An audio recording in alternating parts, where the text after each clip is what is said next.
we're delighted to be here with you, and I'm really delighted to have my Secretary of Jobs with me, Pat Moulton, who we're going to hear from shortly.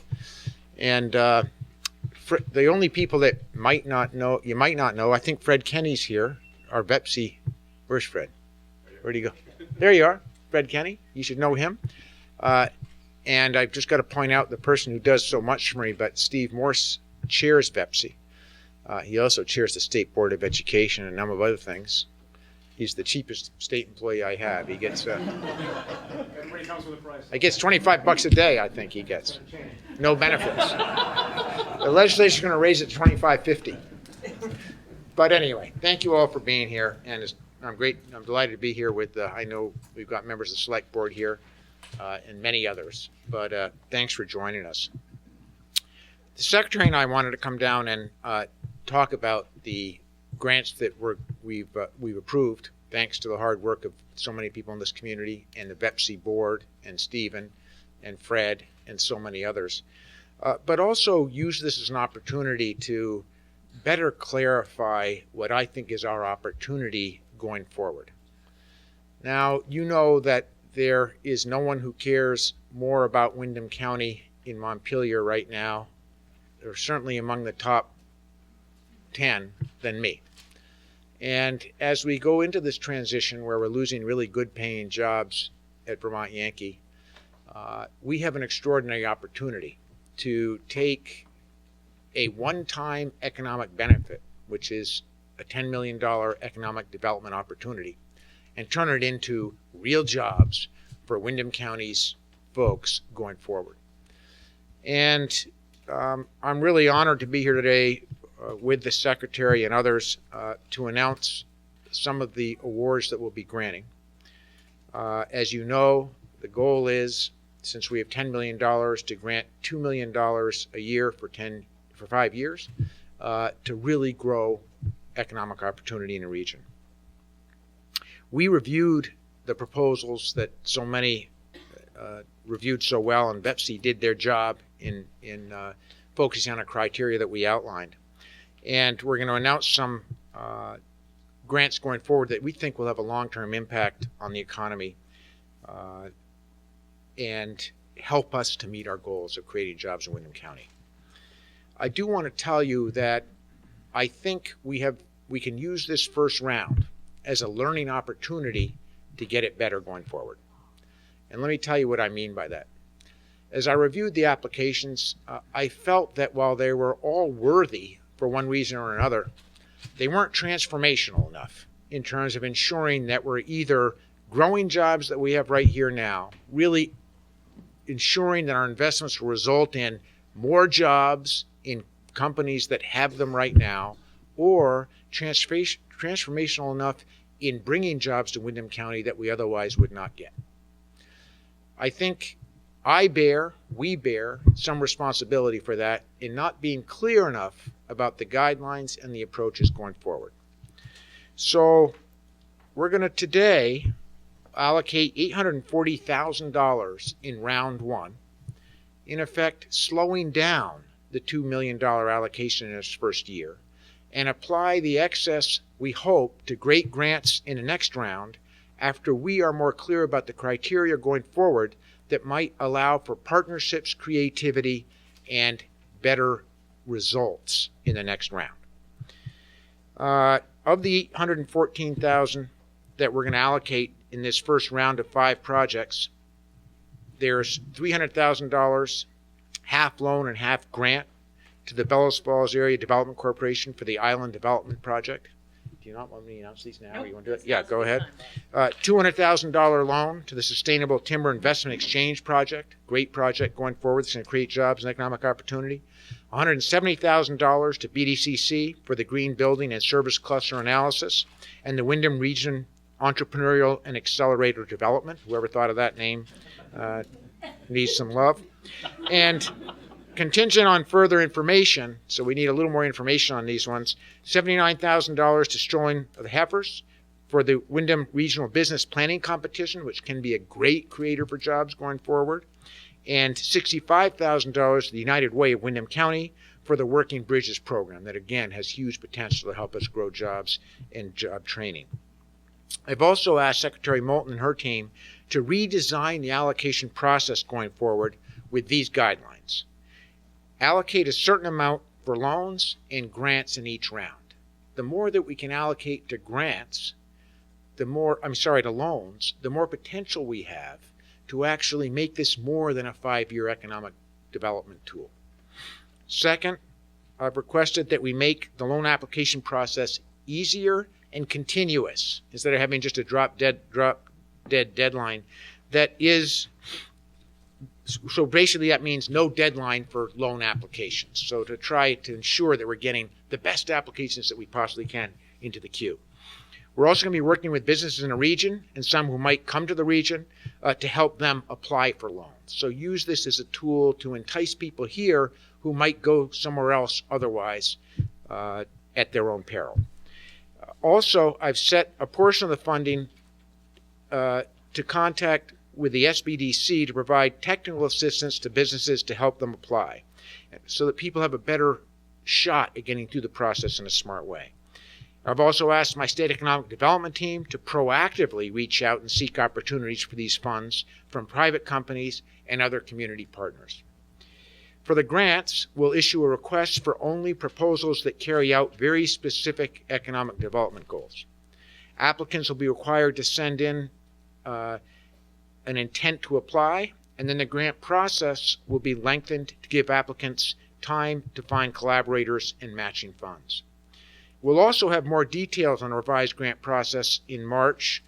The remainder of the round one funds will obviously be combined for the next $2 million round, which will be available after July 1 of 2015.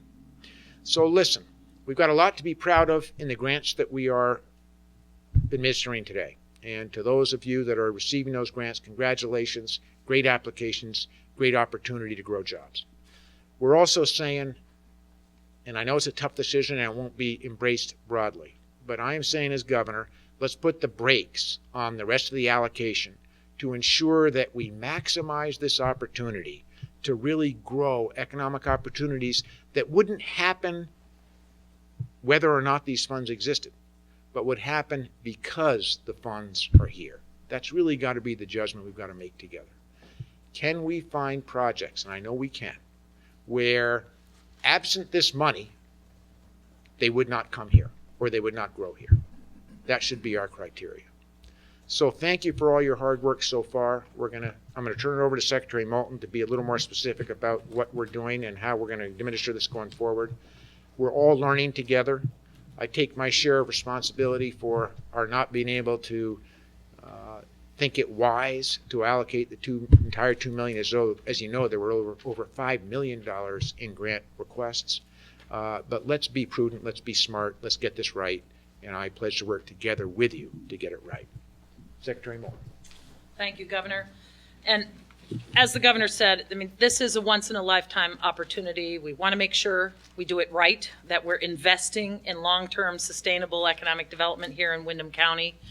And so the idea of rolling this money into the next round, which means we're going to have something on the order of $3.2 million next time that we can loan and grant out, it's more fiscally prudent thing to do. It's the right thing to do for the region. And so we've made this decision, and we're going to reboot, if you will, our application process. Because I'm not sure we did the right job messaging out to the community what we were looking for. We really want to see entrepreneurial activity and or infrastructure that will support entrepreneurial activity. We really need to see capital importation from the money that we spend, that we're growing businesses that are going to import capital into the region, get that first dollar into the region that then circulates throughout our service and other economy, growing the economy through multiplier. But if we don't get that first dollar in, we're not bringing new energy, new resources, new money into the region. So creating that entrepreneurial infrastructure, creating the opportunity for businesses to grow that are going to be capital importers, that are going to export products and services or bring new money in is really where the sweet spot is for us.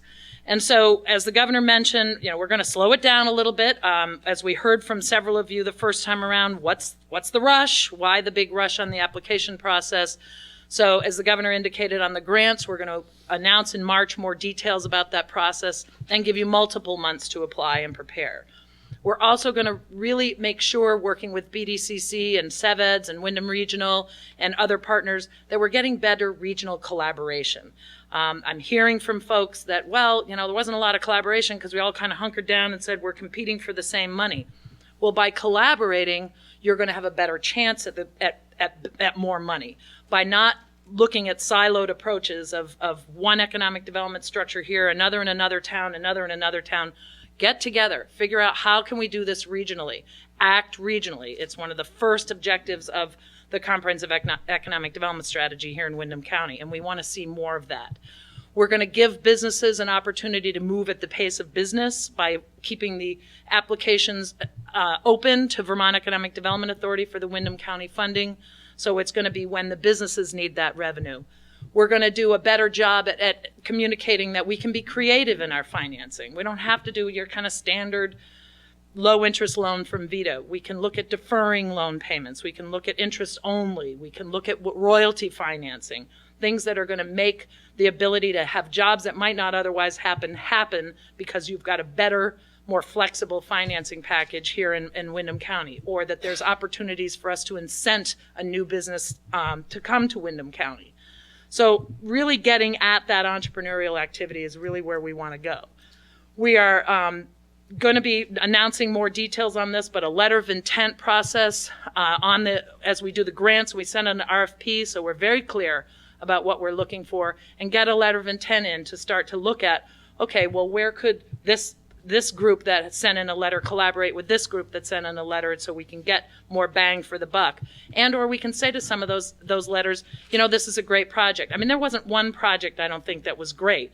It just wasn't necessarily what these funds were intended to create sustainable structural change and growth in the economy of Windham County. So we can tell those folks on our letter of intent, love what you're doing, but over here is the pot of money you should apply for, or consider leveraging your funding with the other funds that we have available. We want to see more of that leverage. So we take certain responsibility for not messaging this well. We are very pleased at the way the process worked in terms of VEPC, Vermont Economic Progress Council, doing its review, getting good state agencies involved in their review of the applications, but we're not really sure we got the message out to you quite right. So we're going to reboot. We're going to take the time to do it right the next time with more money. While we get this money over 5 years, we don't necessarily have to spend it over 5 years if we can't find the right projects to do that. But I believe that there are the right projects here, and with the right kind of collaboration and cooperation and technical assistance that the Small Business Development Center will provide. Deborah Bodrio is here. We're working with Linda Rossi, the director, on how can we provide the good TA for applicants here so that you're submitting good quality applications that are going to make it through the process. So we've seen how well that works in the Community Development Block Grant Disaster Recovery process. We want to bring it to work here. So those are some of the things. Stay tuned as the more detail is developed. Fred and our team will be working on that. And as the governor's saying, be much more proactive in reaching out to businesses to say, hey, what do you got going on? Where are you in the stage of your development? How can we help? And how can this money help leveraged with other existing pots of money to make your project a reality? So that's the news for us going forward. What I'd like to do now, Governor, is ask our those that we're making loans and grants to today to come on up and give us a couple of minutes on what your project is. So I'd love Dutch Walsh to come up from Bellows Falls Area Development Corporation. Eli Gould from Sustainable Timber Investment Exchange, Laura Sibilia, Dan Normando, Adam Grenold from Brattleboro Development Credit Corporation, Orly Munsing from Strolling of the Heifers, Carmen Derby from United Way, and I think that's all of you. So come on up, and congratulations to all of you on your successful application. And since you're right by the microphone, Orly, why don't you kick us off and give us 1 to 2 minutes on what you're doing.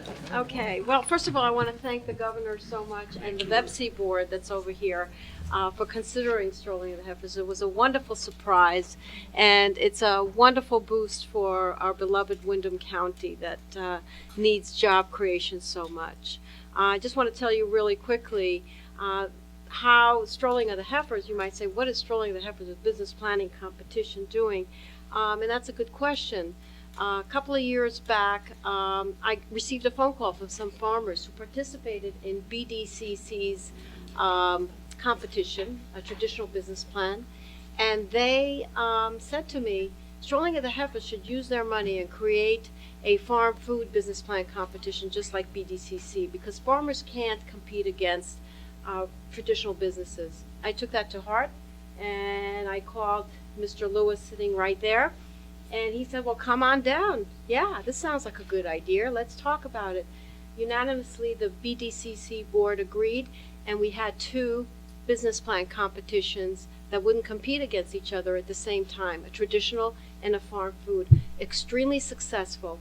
Before I continue, I just want to bring up Martin Langeveld and Stacy Kahn from Strolling of the Heifers, who should be sharing this moment. Martin is a marketing and business coordinator, and Stacy Kahn is our new general manager. And also who should be included in the honor that I'm accepting is Laura Sibilia. Where are you? Get up here. And Adam Grinault, the new executive director of BDCC. So we're going to run this competition together.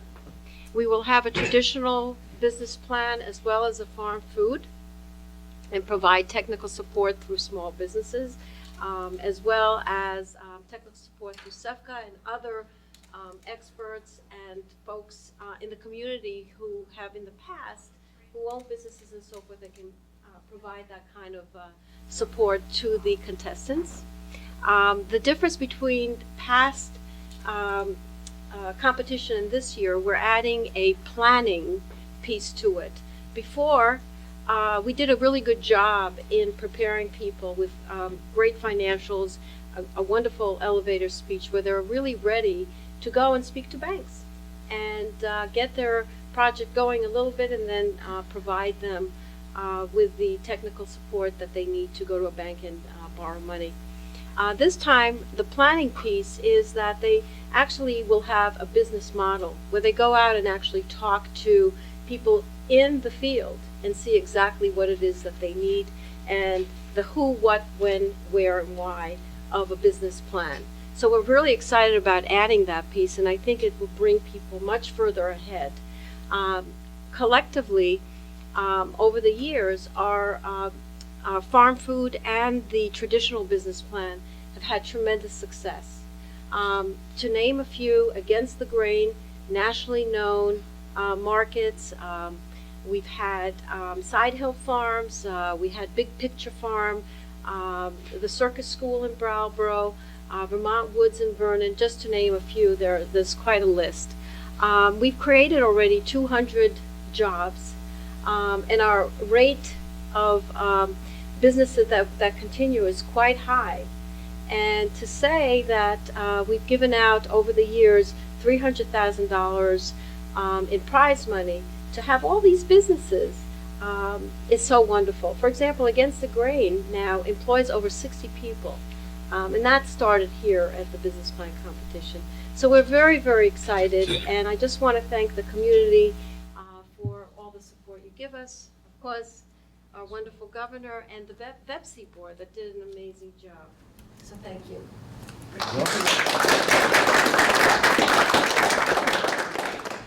Our next recipient is Dutch Walsh, representing the Bellows Falls Area Development Corporation, who's receiving $300,000. My little talk isn't going to be quite as exciting as Orly's, but I'll try to entertain you. Thank you, Governor. Thank you, Pat, and the VEPC board. On behalf of the Bellows Falls Area Development Corporation, I would like to express the appreciation of the organization for being selected from a field of 24 applications to receive this funding. The project we are undertaking is formidable, yet once completed will result in the cleanup of a major blighted area within the Central Business District and downtown, designated downtown area of Bellows Falls. This project meets several of the objectives of our Regional Comprehensive Economic Development Strategy and will address the critical issues of jobs, community revitalization, and environmental protection. It is the single most important project in Rockingham and the village of Bellows Falls, probably in the last quarter century. Right, Tom? This project, as written, will involve the redevelopment of a former industrial site and sites on an area known as the Island in Bellows Falls. And there will be site preparation for the development of a new facility for Chroma Technology and other businesses. I just want to say a little bit about the Bellows Falls Area Development Corporation. It's a local development corporation. It was founded by Governor Tom Salmon and other forward-thinking individuals in 1965 for the purpose of creating opportunities for and maintaining an environment of viable and sustainable economic health throughout the community. The BFADC supports and will promote policies that foster linked and collaborative initiatives that leverage resources to ensure appropriate development that meets the needs of the overall community and region. That was written 50 years ago, probably by Governor Salmon, and it sounds very familiar to all the things that we're hearing and that we've heard over the past 5 years here in Windham County. I'm looking forward to this project happening. I look forward to continued participation in projects through SEVIDS and through Brattleboro Development Credit Corporation. And this really has become, over the last couple of years, a real regional effort. And I give a lot of credit to the Brattleboro Development Credit Corporation, Jeff Lewis, Laura, Robin, everyone at BDCC. This has been a great opportunity to bring the entire county together. I've been here since 1970, have never seen this type of participation and collaboration before. So thank you all.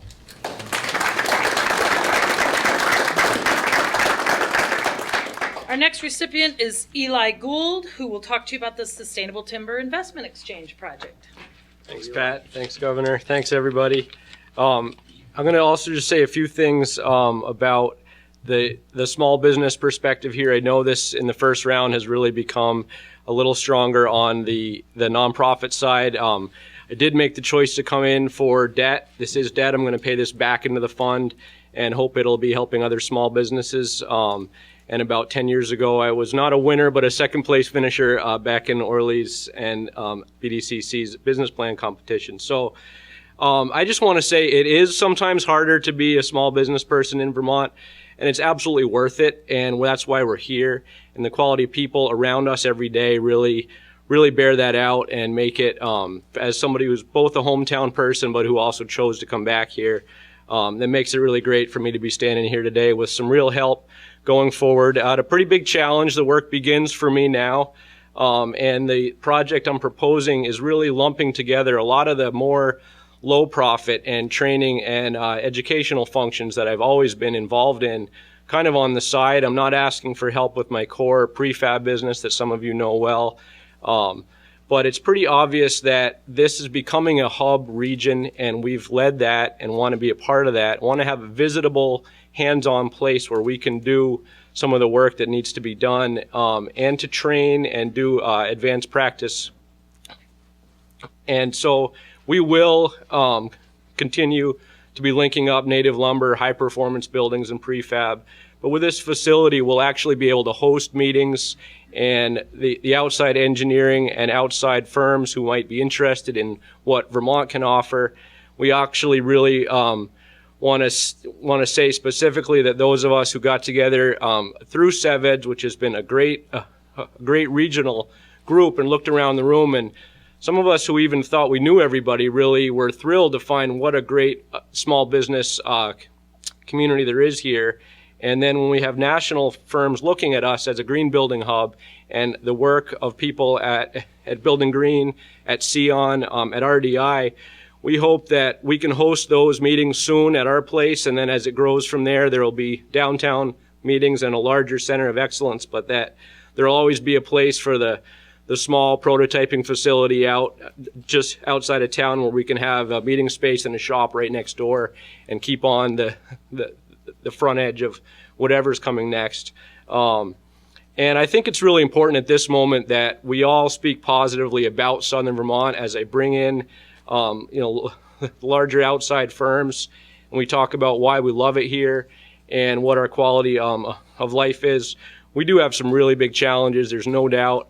But I like to ask people, what would it take for you to build a new manufacturing plant here? And the answer is not usually no. It's usually, well, we like to be where there's this, we could picture this. This is a great place to live, to grow up, to raise kids. There's a lot of interesting people all around. And ultimately, that's why we keep on rolling the rock up the hill sometimes here. But and I think it's also a reminder that sometimes the real economic development, the engine might be right close by and right around us. And it's not always about just bringing people in from the outside, but sometimes it really is about finding and making sure that we can show young people who are growing up here that just by being in a specialized trade or going to something more technical, they can come back here and be a really successful entrepreneur at the same time. So I have a little alphabet soup of people to say thanks to. As I've mentioned, Seveds, BDCC, VSBDC, and the business advisories there. VITA has been awesome to work with in terms of this being an actual loan that we're going to pay back, and knowing well that I was coming in having had 10 commercial loans before, and that I wasn't looking for more than I could support on moderate income or on our low property value. So this is a really measured risk, and VITA has been awesome. The Working Lands Enterprise Board has been great to us and is helping us with some of the key infrastructure out in our essentially rural location. I feel like I should mention Frank Knott and the crew at Vital Economy, who has really looked in from the outside, and when we asked them, is there any other place nationwide where you've seen something like this? And they said, that's a good question. And they went and looked, and they said Austin was close, but you guys actually may have something better here. And that's a really awesome. And I want to thank all my commercial loan officers who will be involved in this. This goes back from VNB to Chittenden to Peoples to Merchants to VSECU. And I want to thank my very loyal crew, all hardworking blue-collar guys who are out doing something tricky right now so I can be here. My great clients who come up here and build some really exceptional buildings. And more than that, who really help us to be more of a regional, so that, so we're not just building beautiful houses here, but so regional construction activity can turn into prefab manufacturing from here. And most of all, my very patient wife and kids. So thanks, everybody.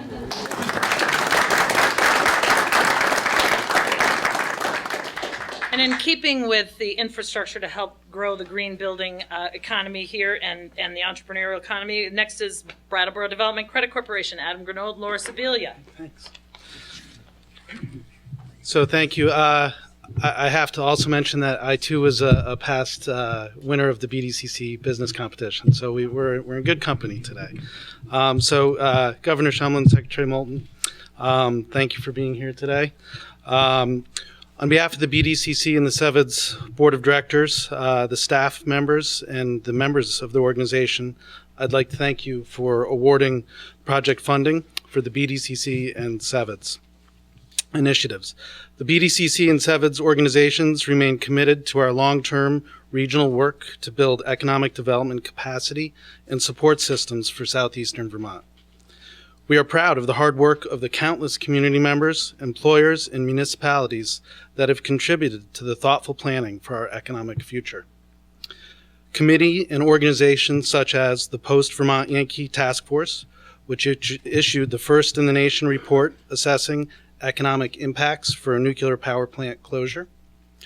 The Windham Region SEDS Committee, our partners at the WRC, and at the state and the Agency of Commerce and Community Development have all helped create the framework from which we are moving ahead here in Windham County, our federally accepted economic development strategy.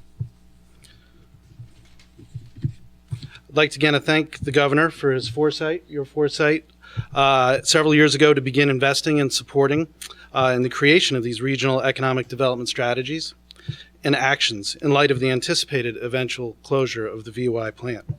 And we thank Entergy for agreeing to this unprecedented and dedicated contribution for our Windham region's economic development. With this announcement, we are thrilled to now move forward with 2 action plans from our SEDS, the Green Building and Services Cluster Analysis and the Southern Vermont Business Accelerator Project. Laura's going to fill us in a bit on those. Laura? So just very briefly, we have a number of our partners actually in the room today on the Green Building and Services Cluster Analysis. I even trip over it, and it's my art project. Again, Building Green, Sion, Resilient Design Institute, Windham Regional, a number of folks. This is not something that we dreamed up. This is something, again, Eli, I feel like I need to mention Frank Knott, who told us over many years, you've got something very special here, and we looked around and said, I don't know Frank Knott. And eventually he introduced us and started connecting these dots, and we said, oh, wow. And so this project is really our effort to run and catch up with all of these folks who are doing the knowledge that we have here around green and sustainable building practices is really unprecedented in the country. I mean, we're really fortunate. So this is our effort to catch up to those folks and really help map out what we have, what our gaps are, what our assets are, and what our opportunities are. And so we're really looking forward to continuing to work with those folks around the entrepreneurial and innovation that we're looking for here, as Secretary Moulton said. And this was a project that we were happy to work on with her. This other project is really starting to connect the dots. What do we need here to really help surround startups and entrepreneurs with all the tools that they need to be successful here? And so we're thrilled to be able to work on that. Again, Martin's somebody who's done a lot of work on that, a number of folks in the room. So thank you both very much, and I will step aside. Okay. So lastly, while all the applications were not qualified for funding in this round, we do support the judicious distribution of the funds under the current process that was already discussed here today. And as we move ahead, we hope to help make the Windham Economic Development Fund process more compelling and rewarding, as has been mentioned, for the qualified applications from businesses, communities, and organizations, driving both the long and short-term creation of jobs necessary for our region's prosperity. So it's great to be here for the opportunity. Thank you. And last but certainly not least, and bringing a project to Windham County, or continuing a project in Windham County that's been so successful in other parts of the state, working bridges, is Carmen Derby from the United Way of Windham County. Thank you. Thank you. Well, I was told 2 minutes. I don't know if anybody else was told that.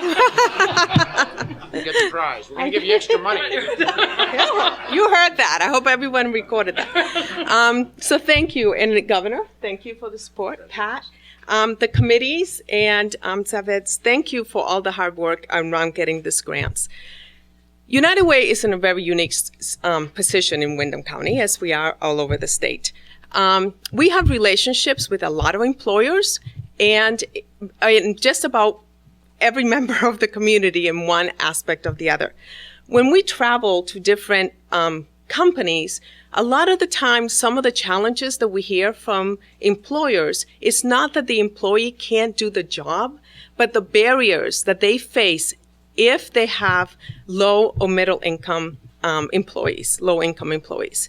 So those barriers that are happening, the crises that are happening in their lives every single day, are coming into the workplace and hinder the employee's performance. So we hear that over and over and over again, and that's where Working Bridges comes in. Working Bridges is a partnership with employers that already have employees in their workplace that are facing these challenges. United Way will be putting a resource coordinator in that position so that we can bring resources right to the workplace. Instead of that employee having to leave at 1 o'clock or 2 o'clock to have to go and file for paperwork for some other assistance or find out about childcare, or they're having problems with transportation and they need to deal with that issue, there will be a resource coordinator at that workplace so that person can take advantage of going to see that person during their lunch break, maybe extending it. But if someone's working and making $19 an hour, and they have to leave on a regular basis to go outside to get these resources, they're losing pay. That money that's being used to pay their rents, their utilities, and everything else, every time they leave that employer, they're losing that pay.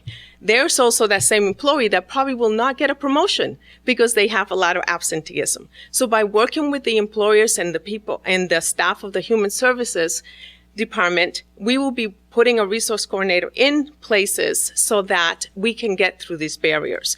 These are the same individuals that are really hardworking individuals in our communities so that they can stand a better chance to get a higher paying job, maybe identify some education that they could use or need in order to advance at their job so that eventually they will become people that earn more and more money.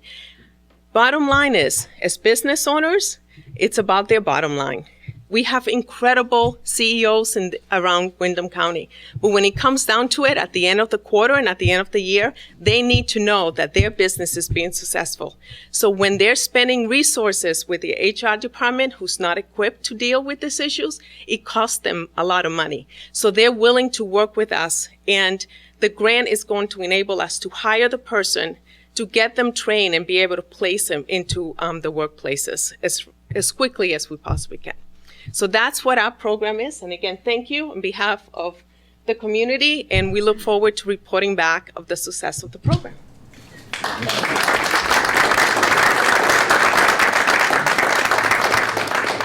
So congratulations. You can see why all 5 of those projects were funded. Great example of how to create jobs innovatively in Windham County. We'd be happy to take questions. I bet the awardees would too, if you all have any from the Santa Claus. Hmm? Hey, you know, Tim Johnson made us proud up in Burlington the other day.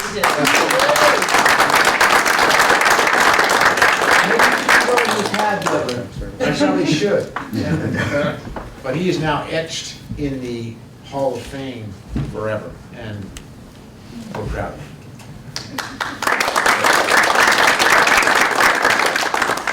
I guess I'll start the questioning then, both for you and Pat. There were a lot of other applications that did their best effort. What do they need to do to be funded? First of all, let me just say every applicant was a worthy one, and we would have, if we had endless money, we would have funded them all. Having said that, I would say ask this as a business person in Windham County who ran business here for a long time and hopefully will in the future, but not too soon. I would ask this question: is this money that I'm applying for going to create jobs that otherwise would not be created, or is it simply helping me create jobs that I was going to create anyway? If the answer is the latter, don't apply. If the answer is the former, we're all ears.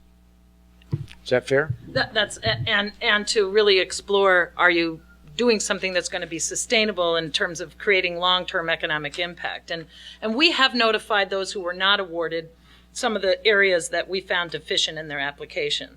And some of them, it may be that you didn't find other leveraged funds, in which case you should go look for where else can you bring in funding. Some cases, maybe we didn't have all the information we needed. So some of these we're encouraged to come back. Some, while they're worthy projects and great ideas, aren't really the sweet spot for what this funding is all about, as the governor talked about. So in some cases, we hope folks will come back, and others we want them to think about, should they be shopping somewhere else? And if we have to help them find out where that somewhere else would be, we're happy to do that. Susan? Why was this process, why did it get so far along? If these people's expectations, these businesses' expectations were, I mean, especially after the report on the preliminary decisions, I mean, this is a big difference from what came out a couple of weeks ago. I mean, you know, I'll take responsibility for that one. I do a lot of things in a day. I didn't get actually the opportunity to look at the recommendations until the secretary brought them to me. And I just looked at them and said, you know, not enough of these pass the threshold of ensuring that we're going to use this one-time money to really make a difference for jobs in Windham County. This county has been struggling for jobs for a long time.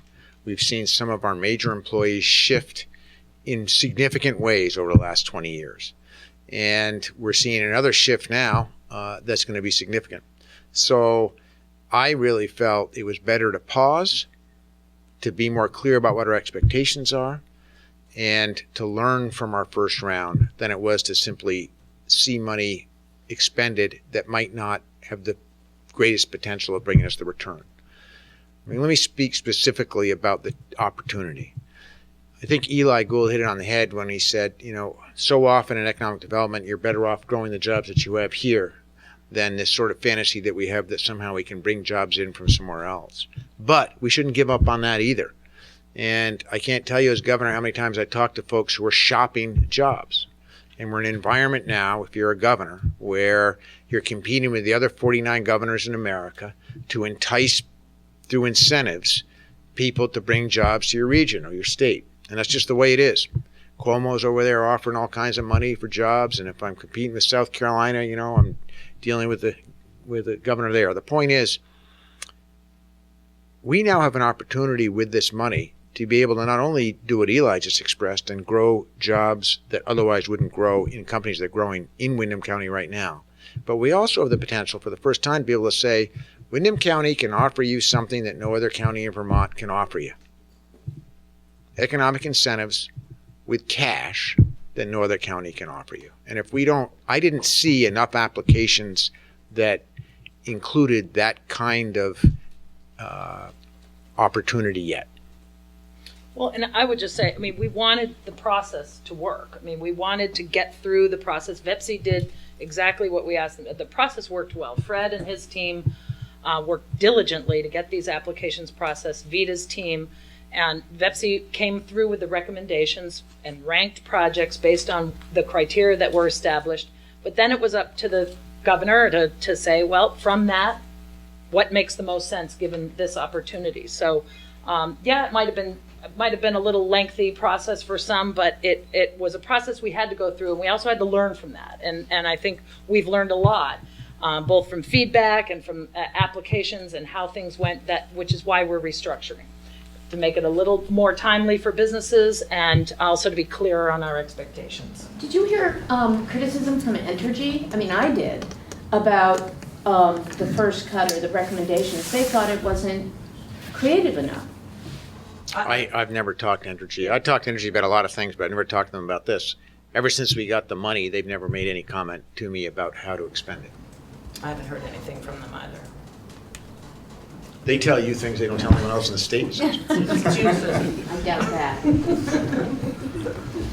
Yeah. I've talked to a few people who suggested that the decision-making power should be concentrated more within Windham County or even Vernon in some cases, and I just wondered if you could explain your reasoning. Sure. As part of the negotiations on the closing of Vermont Yankee, I felt very strongly, along with my administration, that this money was really important to help us transfer from a lot of good jobs to hopefully what is going to be a lot of good jobs. And, you know, these processes are never easy, but I felt it was important as governor that I had a role, and my administration had a role, after we negotiated for the money and got the money, to make sure that the money really bought us the kind of opportunity that we envisioned when we negotiated for it. And, you know, one reason governors are popular is that we make unpopular decisions at times. But I had confidence that if I saw applications that weren't going to meet the goal, I'd come down here and tell you, take the hit, and hope we did better next time. And I wasn't sure that any of the other entities would do that. And I would just also add that while the decision-making will rest on the state level, we're really going to look to our regional partners to play a proactive assistance role in making sure the kinds of applications that come forward meet the goals. So there'll be a lot of regional involvement here between BDCC, CEVEDS, Windham Regional, SBDC, and others. We expect that kind of technical assistance and outreach and encouragement of collaboration to occur so that when the applications get to us, they're fully baked by what the region is saying, hey, this makes sense for us. Dan? Governor, you and everybody else who knows me knows I'm not the kind of guy to give out a lot of compliments. but I got. You inherited that from your mom. I am honest. But I got to say, That too, you inherited from your mom. I'm impressed with your fortitude and your backbone on this, because I think we all know that it would have been a lot easier for you to have given out more money than less money. So I just want to say that I appreciate your taking the hard approach, not taking the easy walk on this one. And yeah, we didn't get everything we asked for. We'll do better next time, I hope. But I want to thank you for taking the harder approach. I appreciate it. I mean, listen, we're all in this together. Thank you. Appreciate it. We're all in this one together. But, you know, when I became governor, I pledged to, first of all, have other good Windham County people with us for a change up in Montpelier. And I'm so thrilled to have Pat in the job.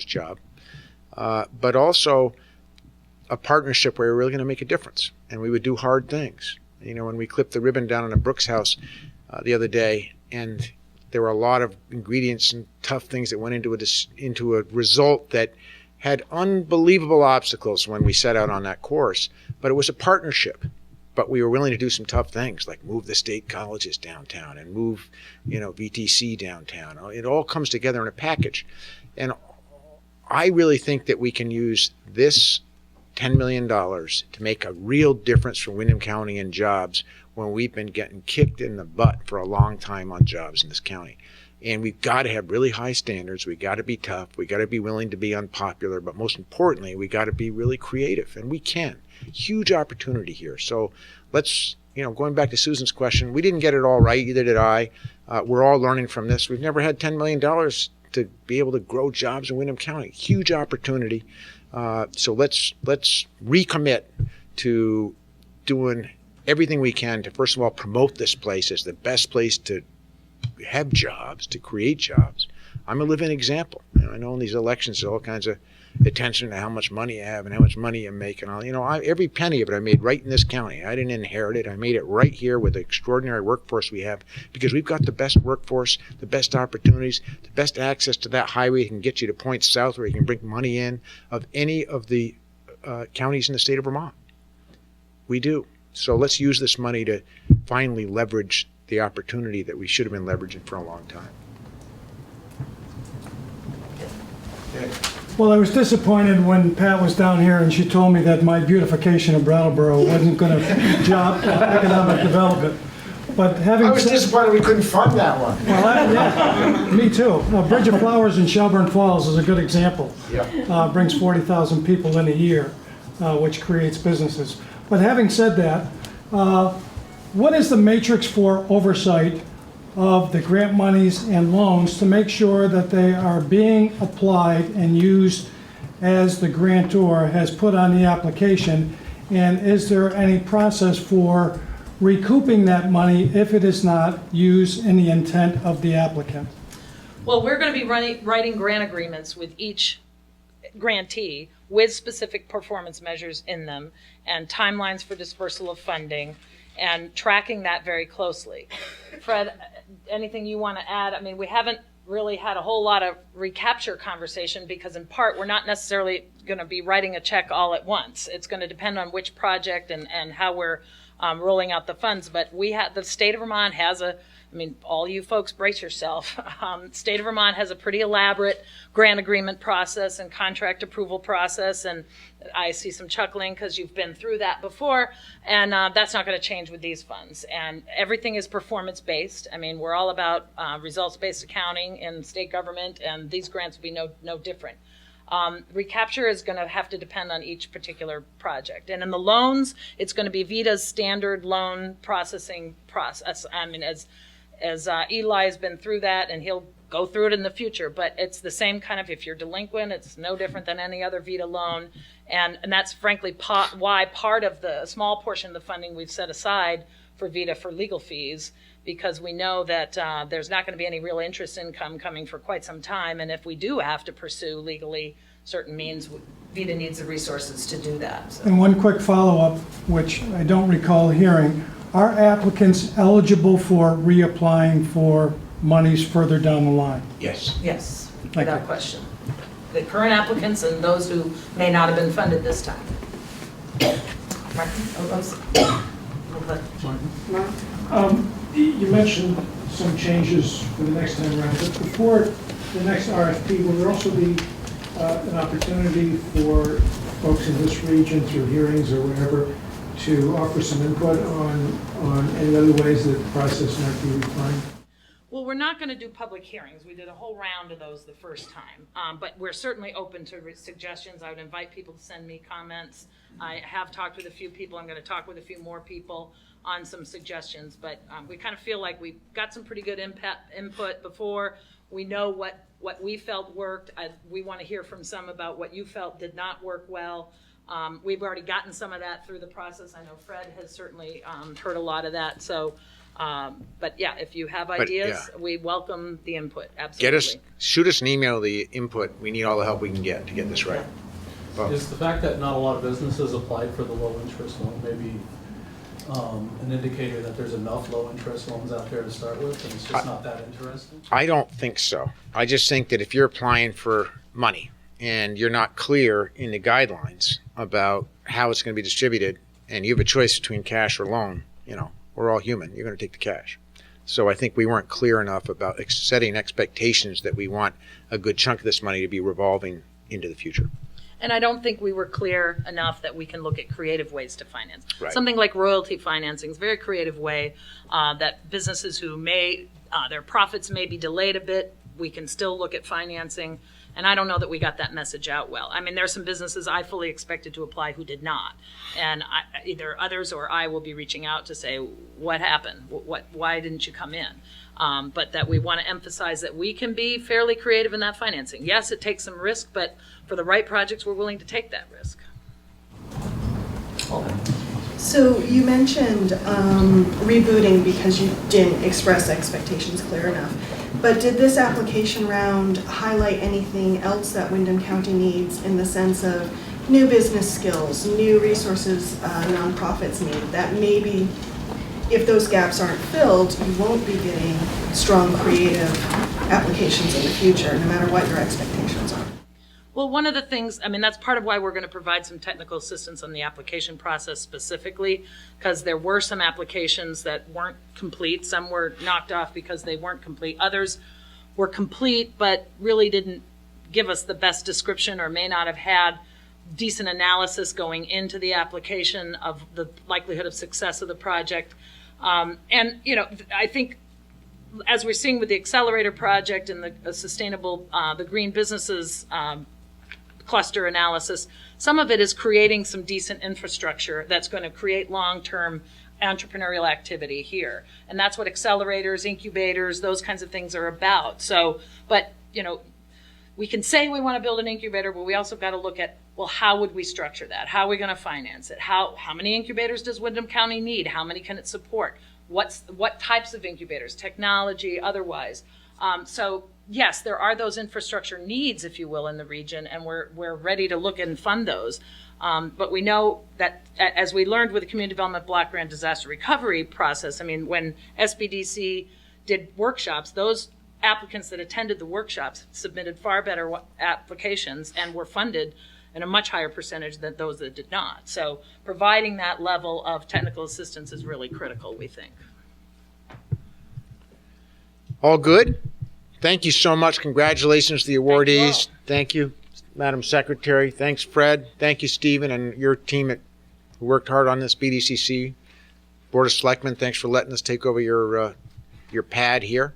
And listen, we'll get this right for Windham County together, and we'll end up with better jobs, better economic future, better opportunity. That's what it's all about. So thanks so much. Thank you all.